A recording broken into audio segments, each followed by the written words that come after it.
Видите палочку? Видите палочку?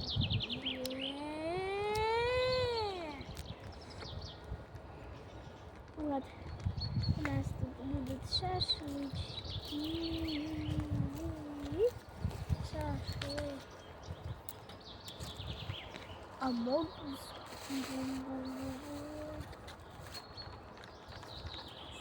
Нет. Так.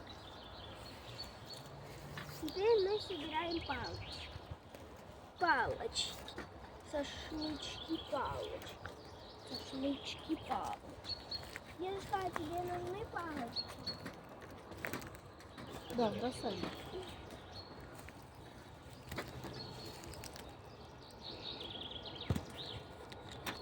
Угу.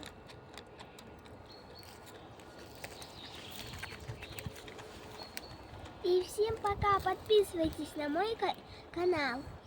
Вера крутая. Лера крутая, классная. Люблю вас.